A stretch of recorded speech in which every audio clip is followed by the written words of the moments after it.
Salut Romain, Salut Pablo. merci d'avoir accepté mon invitation. Romain, tu étais journaliste et maintenant tu es producteur de cinéma et tu viens de publier Netflix, L'aliénation en série dans la collection Libelle du Seuil. En gros, tu t'inquiètes de la place grandissante que prend le géant du streaming dans l'industrie de la production et de la diffusion de contenu audiovisuel. Parce que eux, ils prennent même plus la peine de dire cinéma.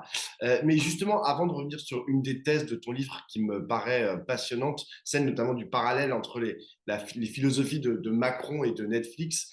J'ai une question.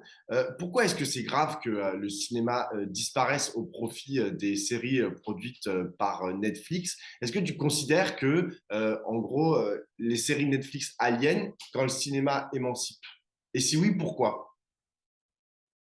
Ouais, alors moi je suis pas du tout sur je me positionne pas du tout sur le débat de cinéma versus série, qui est un débat qui agite un peu la critique depuis une vingtaine d'années, en gros depuis qu'il y a le second âge d'or de la série et qu'on est passé dans l'industrie de la PIC TV avec cette production ultra massive de séries.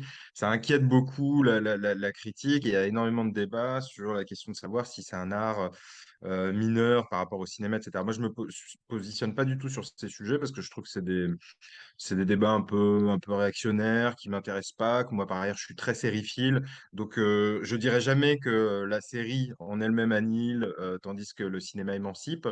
Euh, Par contre, ce qui me paraît être une évidence, c'est que le cinéma en tant que lieu de projection d'un film, en tant que lieu social, en tant que lieu d'expression de communauté tribale, etc., est un lieu d'élévation individuelle, collective. Tandis qu'il m'apparaît évident que l'espèce de nouvel écosystème des plateformes et ce que ça a modifié dans notre rapport à la fiction, dans notre consommation des images, ça me paraît évident que c'est pas un lieu émancipateur. Il y a beaucoup de thèses philosophiques, notamment par Sandra Logier, qui est une philosophe assez brillante, qui elle défend l'idée qu'il y a de nouvelles communautés virtuelles et que bah, les plateformes, ce serait pas un lieu d'isolement, enfin en tout cas la consommation sur plateforme domestique, c'est pas nécessairement synonyme d'isolement euh, et, et, et de solitude. Moi, je crois pas du tout. Enfin, je crois que c'est vraiment un lieu de solitude en fait. Mais donc, lorsque lorsque dans ta critique, pardon, de Netflix, tu critiques plus le mode de consommation en fait que les gens ont de Netflix, plutôt que les produits en fait qu'ils vont mettre à disposition du public. C'est pas, tu fais pas une attaque, Ouais, tu dis ouais. pas genre tout ce que fait Netflix c'est de la merde, tout ce qu'ils produisent c'est de la merde. Non, Netflix, c'est un prétexte. Moi, ce qui m'intéresse, c'est plutôt la manière dont on consomme ces images, c'est plutôt ce que ça a changé dans notre rapport à la fiction et toutes les idéologies qu'il y a derrière. C'est-à-dire que Netflix est vraiment un agent du capitalisme attentionnel, comme l'ont été d'autres startups, Facebook, Twitter. Enfin voilà, pour moi, c'est plutôt le médium qui m'intéresse, quoi. Ok, mais si je peux me permettre de prolonger du coup ta pensée, il y a d'autres médiums qui ont aussi été des agents terribles du capitalisme, comme par exemple Disney. Disney l'a été, on sait très bien les liens qu'il y a eu dans les liens que Disney a entretenus avec notamment l'État américain pour essayer de faire du soft power aux quatre coins de la planète. Et justement, en fait, moi, c'est ça que parfois en lisant ton livre, c'est ça qui m'a interrogé, c'est que quand on dit cinéma, je sais que tu n'opposes pas la série et le cinéma, hein, c'est pas ça le sujet, mais en vérité, quand tu regardes aujourd'hui quels sont les films que vont voir les gens en salle, bon, ils vont voir majoritairement bah, des films de Disney. Ils sont genre là, si tu prends par exemple cette année ou sur les 5-10 années passées, ils vont que voir des films de Disney, à savoir des Marvel principalement. Bah si, cette année par exemple, tu regardes les 5 premiers, c'est des Marvel, tu vois. Enfin, après, t'as Qu'est-ce qu'on a fait au bon Dieu? Bon, d'accord. Genre, du coup, je me dis, bon, est-ce que. Et là, on est sur des millions, hein, on est sur plusieurs millions d'entrées à chaque fois. Et je me dis, bon, ok, genre, les gens, aujourd'hui, les gens vont plus au cinéma, mais si c'est pour ne plus aller voir Marvel ou Qu'est-ce qu'on a fait au bon Dieu au cinéma, mais pour aller voir Squid Games ou je ne sais quoi, ou La Casa des Papel sur Netflix, je vois qu'il y a une différence qualitative. Est-ce que pour autant c'est un drame? Franchement, enfin, pour moi, je vois pas trop en quoi l'un est mieux que l'autre. Alors, je trouve que tu caricatures un tout petit peu, dans le sens où j'aurais été d'accord avec ton constat, peut-être par exemple l'année dernière ou il y a 2 ans. Mhm. Mais là, ça tombe mal parce qu'on est sur une année de cinéma majoritaire américain, de cinéma de marché américain, que je trouve, à titre personnel, ultra inventive. C'est-à-dire que cette année, il y a des films comme Top Gun, par exemple, ou même le dernier volet de la franchise Batman, euh, qui sont des films précisément d'une industrie hollywoodienne qui se sait concurrencée par les plateformes et donc qui fait peut-être un effort un peu d'inventivité, d'audace, de recherche. C'est des films quand même assez puissants, hein. Donc, il y a quand même, à cet endroit de l'industrie américaine, il y a toujours eu quand même une force de prototype, une force de création. Donc, je trouve que c'est la mauvaise année pour dire que au cinéma, on voit les mêmes produits marketés, standardisés que en série. Et puis après, moi, je pense, voilà, je pense que voir un Marvel en salle, voir un Spider-Man en salle avec des centaines de jeunes qui nous ressemblent, c'est toujours une expérience plus émancipatrice que voir Squid Game seul chez soi, en fait. Qu'importe, en fait, la qualité et de Spider-Man et de Squid Game. Alors ça, justement, cette problématique, elle est vraiment prise à bras le corps par les grands distributeurs, par Pathé, par UGC, etc. J'ai rencontré un type d'ailleurs qui m'a parlé de ça, qui m'a dit, moi, je suis spécialiste de l'expérience dans les salles de cinéma. Et donc, en gros, son travail, c'était de réfléchir à, c'est un peu ce que tu dis, tu vois, c'est comment est-ce que, quelle plus-value, en fait, je vais avoir lorsque je vais aller au cinéma. C'est pas juste regarder un film, mais c'est aussi, alors lui, il voulait mettre des salles de jeux vidéo à côté, je sais pas quoi, qu'on puisse avoir du popcorn en permanence et avoir des odeurs. Bon, ok. Toi, tu dis, c'est pour l'émancipation. Moi, par exemple, à titre personnel, j'ai toujours trouvé ça marrant quand les gens me disaient, oui, oui, c'est vraiment une expérience sociale incroyable, etc. Il y a, les gens qui rencontrent d'autres gens au cinéma, ça reste quand même assez rare. Quand tu viens au cinéma, tu t'assois, tu regardes ton film. Parfois, tu viens avec des potes, ça, je suis d'accord, ou en famille. Mais à dire vrai, tu peux aussi regarder une série en famille ou tu peux aussi regarder un film en famille. Euh, le cinéma, j'ai jamais trouvé que c'était vraiment le lieu, l'agora par excellence où les gens discutaient et où se créaient des microcosmes politico-sociaux hyper intéressants. Mais peut-être que toi, tu penses le contraire. Ouais, ouais, après, c'est vraiment, je dis pas que c'est un lieu d'agora où ça produit des échanges et une circulation entre les gens. Je dis juste que c'est une circulation secrète, c'est de la chimie, c'est de la magie, mais c'est différent. C'est-à-dire que moi, récemment, je suis allé voir Nope, par exemple, en salle. J'y suis allé seul et quand je suis sorti de la salle, bah, j'ai vu des jeunes femmes racisées, j'ai vu des jeunes femmes voilées, et je leur ai pas parlé à ces jeunes femmes, mais ça m'a bouleversé en fait de se dire que bon bah à ces jeunes femmes racisées qui avaient vécu pendant, je sais pas, elles avaient une vingtaine d'années, qui avaient vécu pendant des années sans avoir de représentation auquel s'identifier, sans avoir de relais dans le cinéma, bah, tout d'un coup elles avaient trouvé ce film-là, ça les avait percutées et puis bah, je sais pas, moi ça m'a bouleversé d'avoir partagé cette expérience avec elles. C'est ça en fait un lieu de sociabilité, c'est ça un lieu tribal, c'est ça un lieu communautaire en fait. Et encore une fois, moi, je me suis beaucoup posé la question des communautés virtuelles et de la question du care dont parle Sandra Logier quand elle dit que on n'est pas seul face à son écran, mais on est un parmi des millions quand on regarde Squid Game seul chez soi.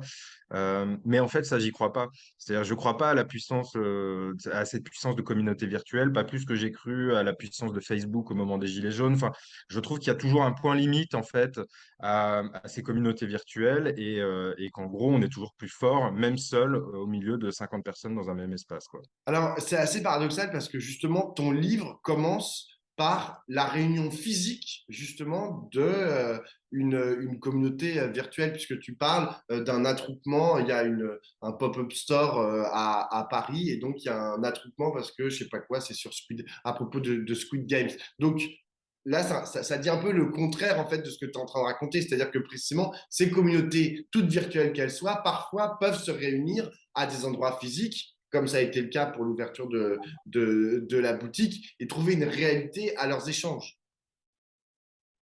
Ouais, mais enfin, là, la finalité de leur réunion, là, quand même, dans cette pop-up store Squid Game, c'était une finalité commerciale, hein. C'est-à-dire, c'était d'aller faire des photos Instagram dans les décors de leur série, et ça s'est fini, comme je l'explique, en saccage, où ils se sont tous tapés sur la gueule. Bon, je trouve que la finalité de ces réunions-là, je la trouve pas très émancipatrice pour le coup, quoi. Et justement, qu'est-ce que, d'après, enfin, c'est ce que tu expliques tout au long de ton livre, mais à quelle société, en fait, nous prépare Netflix? C'est quoi, quel est, tout à l'heure, je parlais de philosophie de Netflix que tu mettais en parallèle avec celle d'Emmanuel Macron. C'est quoi, à quoi il nous prépare? Qu'est-ce qu'il nous propose, en fait, comme type de société? Euh, Ça se résume un petit peu à la phrase de Reed Hastings qui disait que son seul concurrent, c'était notre sommeil. Il disait que le seul concurrent à Netflix, c'est pas Disney, c'est pas Amazon, c'est le sommeil. Déjà, ça prépare à une société dans laquelle le capitalisme attentionnel a gagné, dans laquelle on est nous-mêmes, comme disent Yves Souillot et Florent, pardon, je sais plus son nom, dans laquelle on est nous-mêmes les agents de notre propre aliénation. C'est un peu une société de science-fiction. Moi, si je parle juste de mon point de vue de cinéphile, c'est une société qui me fait extrêmement violence dans son rapport au cinéma, par exemple, parce que c'est intéressant, parce qu'on parle beaucoup de l'expérience cinéma là sont montrés aujourd'hui les films Netflix, par exemple, moi, ça me fait extrêmement violence. C'est-à-dire que si on prend un film comme Blonde d'Andrew Dominic, c'est un film sur lequel il y a énormément d'attentes parce qu'il y a beaucoup, enfin, nous, on a tous autour de nous des proches qui sont très, très fans de Joyce Carol Oates, qui ont lu le livre, qui sont par ailleurs très, très fans de Marilyn Monroe. Donc, il y a énormément d'attentes autour de ce film. C'est un film qui est très long, je crois qu'il fait 2h40, qui a été produit, conceptualisé, filmé pour être projeté dans une salle, hein. C'est vraiment un film qui est destiné à être projeté dans une salle. Et c'est un film donc, qui va avoir une avant-première à la Mostra de Venise, qui ensuite va être projeté par exemple au Festival de Deauville, puis dans quelques salles dans les grandes villes pour une élite mondialisée, c'est-à-dire qu'il va y avoir vraiment cette élite mondialisée qui va voir le film dans les conditions naturelles de projection, et la masse de son public va le voir soit sur son écran de téléphone, soit dans son lit, etc. Moi, cette manière de projeter les films à deux vitesses, en fait, pour moi, c'est de la science-fiction. Je ne pensais pas qu'on y arriverait, sachant que c'est l'art populaire par excellence. Enfin, voilà, si on se parle de quelle société, vers quelle société on se projette avec Netflix et avec les plateformes, moi, je pense d'abord qu'il faut parler de ça, en fait. Il faut parler des conditions de projection à deux vitesses qui, en tant que cinéphile, me font ultra violence, en fait. Et du coup, qui défend aujourd'hui dans notre société, dans nos sociétés d'ailleurs au pluriel, qui défend le modèle, qui résiste en fait au modèle Netflix? Est-ce qu'il y a il y a des forces qui commencent un peu à s'activer en disant, bah non, nous on refuse ce que nous proposent les différentes plateformes, cette façon d'ingérer des contenus de façon purement commerciale et sans sociabilité, sans réflexion, etc. Est-ce qu'il y a des gens qui résistent ou des endroits de la société Je qui résistent? pense, alors, je vois autour de moi de plus en plus des gens qui se désabonnent parce je pense il y a sur les endroits de résistance, moi j'en distingue trois. D'abord, il y a un endroit de résistance un peu collective, enfin, à la fois individuel et collectif, qui est de politiser un peu son rapport à la consommation des images, de s'interroger sur l'éthique de notre consommation des images, et au même titre que je vois des gens qui s'interrogent sur l'éthique de leur consommation d'énergie, l'éthique de leur consommation d'alimentaire, vestimentaire, qui remettent en cause la fast fashion, la fast food. Moi, je vois des gens qui s'interrogent sur le rapport aux images et qui disent, bah non, en fait, je trouve que ces images sont produites dans des conditions et diffusées dans des conditions qui ne me correspondent pas. Donc, je vois des gens voilà, qui se désabonnent. Donc, il y a d'abord une espèce de résistance un peu individuelle. Ensuite, il y a des résistances, je pense, de la part des créateurs. C'est-à-dire qu'il y a des cinéastes on a entendu Arthur Harari à la dernière cérémonie, à l'avant-dernière cérémonie des Césars, qui a fait preuve d'un courage politique assez dingo et qui a fait une déclaration très très puissante sur ce qu'est de réaliser, d'écrire et de réaliser un film pour le cinéma et d'écrire et réaliser un film pour une plateforme. Donc je pense qu'il y a des cinéastes comme ça, on pourra se dire qu'on est tous foutus quand Arthur Harari et James Gray font un film pour Netflix. Et ensuite, il y a des industries qui résistent. C'est-à-dire que là, le Danemark est en train de faire un bras de fer très, très puissant avec les plateformes. C'est extraordinaire ce qui se passe au Danemark. Il y a des gens pour pleurer sur le manque à gagner pour l'industrie danoise. Je crois que j'ai vu un chiffre, mais c'est en gros certains producteurs qui disaient mais c'est 200 millions d'euros qui vont pas être investis dans nos industries audiovisuelles, etc. Mais n'empêche qu'il y a des organisations syndicales au Danemark qui se sont liguées contre les plateformes pour la défense de leurs droits d'auteur, pour la défense de leur industrie, etc. En France, ça vient aussi. Il y a des états généraux le 6 octobre, dont le sujet ne sera pas uniquement les plateformes, c'est pas un événement anti-plateforme, mais dont le sujet est de dire, bon, bah, il y a une révolution dans notre rapport aux images, il y a une révolution industrielle. Il ne faut pas qu'elle se fasse aux dépens de l'industrie du cinéma et notre nécessité première, c'est quand même de préserver l'existant, c'est quand même de préserver une industrie ultra vertueuse, donc le cinéma. Donc voilà, je vois trois endroits de résistance Alors, aux plateformes. justement, en tant que producteur, là, tu me parles de l'industrie du cinéma et tu parles de préserver l'existant. Euh, En quoi est-ce que produire un film, enfin, je veux dire, on pourrait imaginer que les films produits par Netflix ne sont que la continuité des films qui étaient avant produits par enfin, d'autres boîtes de production, je sais pas, dans les années 50, quoi. Quelle différence, tu fais vraiment une différence aussi importante entre les deux objets, l'objet passé et l'objet actuel? Alors, pour l'instant, oui. Après, on est au début hein, de ce média, donc si ça se trouve, ils vont infléchir leur ligne éditoriale, ils vont infléchir leur mode de production et ça va devenir un studio, euh, un studio comme un autre. Mais pour l'instant, oui, on peut quand même assez clairement faire une différence. Et encore une fois, moi, j'en reviens à un point de vue cinéphile, presque critique, c'est-à-dire on peut faire une différence en évaluant d'un côté ce qui se produit au cinéma et d'un côté ce qui se produit sur la plateforme. C'est-à-dire que moi, je pense que je peux citer deux, trois films que je trouve très, très puissants sur la plateforme, comme Uncut Games des frères Safdie. Mais après, ce sont des milliers d'heures de contenu, comme ils disent, qui sont produits chaque année et sur lesquels moi je vois bien qu'il y a il y a un déficit de recherche et développement, il y a un déficit d'édition, parce que ce sont des lieux sans producteurs aussi. C'est-à-dire que ce sont vraiment des lieux de financement qui souvent squeezent l'étape de la production, donc il n'y a pas d'éditeur. Ce sont des lieux qui sont soumis à une logique de rentabilité vraiment très durs, donc qui sont obligés de standardiser leur contenu, qui sont obligés de correspondre voilà, déjà des séries ou des films qui ont vérifié leur succès auprès de leur audience. Donc en fait, c'est pas des lieux, ce sont pas des lieux très favorables à la création, à la recherche-développement. Par exemple, sur Netflix, Netflix n'a jamais fait éclore un réalisateur. Je ne connais pas un réalisateur de premier long métrage euh, qui a été révélé par la plateforme. Je ne connais pas ça. J'en connais 10 par an grâce à l'industrie du cinéma français. Pour une simple raison, c'est qu'en fait, l'industrie du cinéma français autorise les échecs. Là où Netflix ne peut pas, à cause de son modèle économique financiarisé, à cause de son modèle économique assujetti à la bourse, à cause voilà, de ces réunions d'actionnaires, ils peuvent pas en fait tolérer les échecs. Donc en France, par exemple, on a Emmanuel Mouret qui cartonne là en salle après 10 années d'échecs au box-office. On a Rebecca Zlotowski qui cartonne en salle.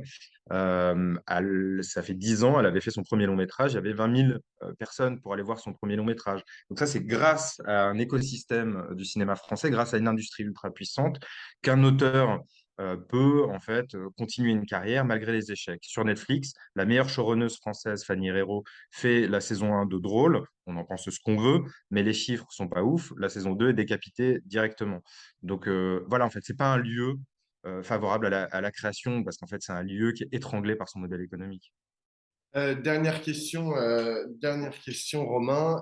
Tu t'en as un peu parlé. Il y a une journée jeudi 6 octobre prochain à l'Institut du monde arabe, enfin, c'est plutôt une après-midi, qui est consacrée justement à la résistance de ce cinéma français qui a décidé de dire bah, qu'il n'était pas mort face à ces plateformes. Est-ce que tu peux nous en dire un peu plus?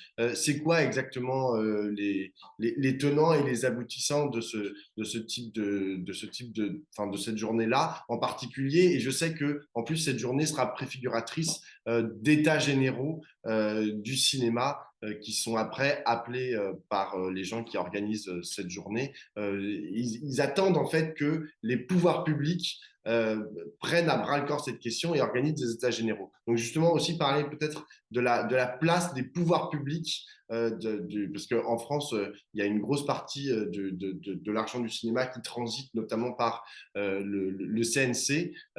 Voilà. Est-ce que tu peux nous parler de ça? Alors le 6, c'est un appel à des États généraux. Donc c'est un appel à l'organisation des États généraux, puisque des États généraux ne peuvent pas être décrétés, ne peuvent pas être faits de manière unilatérale. Donc c'est un appel au pouvoir public à s'impliquer dans des États généraux et à provoquer des États généraux. Ça a été initié par des dizaines de producteurs, distributeurs, d'exploitants, de réalisateurs, enfin par beaucoup de figures de l'industrie très fortes, des figures très fortes du cinéma indépendant. Et, euh, et c'est assez beau parce que des figures qui n'étaient pas nécessairement appelées à se parler, en fait. C'est-à-dire qu'il y a autant des gens qui sont issus d'un cinéma plutôt de marché que des gens qui sont vraiment issus du cinéma d'auteur radical, mais qui tous, en fait, sont réunis par le même souci, par la même inquiétude, qui est de voir qu'en effet, il y a un glissement des politiques culturelles françaises vers l'audiovisuel. C'est une inquiétude parmi d'autres, hein, mais une des inquiétudes centrales, c'est que avec l'arrivée de ces plateformes, en gros, nous, la France, comme à peu près toutes les sociétés néolibérales du monde, on s'est comporté en laissant faire totalement, quoi, voire en encourageant. Donc, on s'est comporté avec Netflix comme avec Uber. On sait aujourd'hui les conséquences de notre attitude vis-à-vis d'Uber ou vis-à-vis de Deliveroo. Enfin, on sait la casse sociale, la casse humaine, la casse intellectuelle que ça a produit. Donc, on commence à mesurer ce que ça a été d'accueillir Netflix avec la même politique qu'on a accueilli voilà, les autres startups de cette génération. Donc l'idée des États généraux, c'est de dire, voilà, il y a une nouvelle opportunité économique qui est créatrice d'emplois, créatrice de richesses. Donc, accueillons-la, parce que oui, enfin, tu vois, c'est intéressant pour une industrie voilà, d'avoir ce nouvel interlocuteur que sont les plateformes. Mais que ça ne se fasse pas aux dépens de l'existant, encore une fois. C'est-à-dire que en termes de levier de financement, qu'en termes de financement de la création, qu'en termes de formation, qu'en termes de formation des industries techniques, que tout ne soit pas dirigé vers l'audiovisuel, qu'on établisse des frontières assez nettes entre l'audiovisuel et le cinéma, parce que, encore une fois, c'est pas la même chose. C'est pas de dire que l'un est mieux que l'autre, encore une fois, mais c'est juste de dire que c'est pas la même chose. Et, euh, et voilà, la question de la formation, c'est hyper important. Il y a un rapport Sullivan, par exemple, qui a été publié et dans lequel faut vraiment fouiller très très loin pour trouver le mot cinéma. Donc c'est une journée qui va réunir voilà, beaucoup d'intervenants de l'industrie et des intervenants extérieurs dans l'objectif de dire on a un champion industriel en France, qui est le cinéma d'auteur, qui est vraiment créateur de richesses économiques et symboliques, hein, parce que ces dernières années, on a une palme d'or, on a un lion d'or, on a un lion d'argent, on a un ours d'argent. Enfin, je veux dire, ça n'existe pas en fait. Il n'y a pas un autre pays au monde qui produit autant de grands prix dans les plus grands festivals internationaux. Donc, on a un champion industriel, préservons-le. Voilà. Ben, sur ces bons mots qu'on s'arrêtera. Merci beaucoup, Romain. Merci à toi.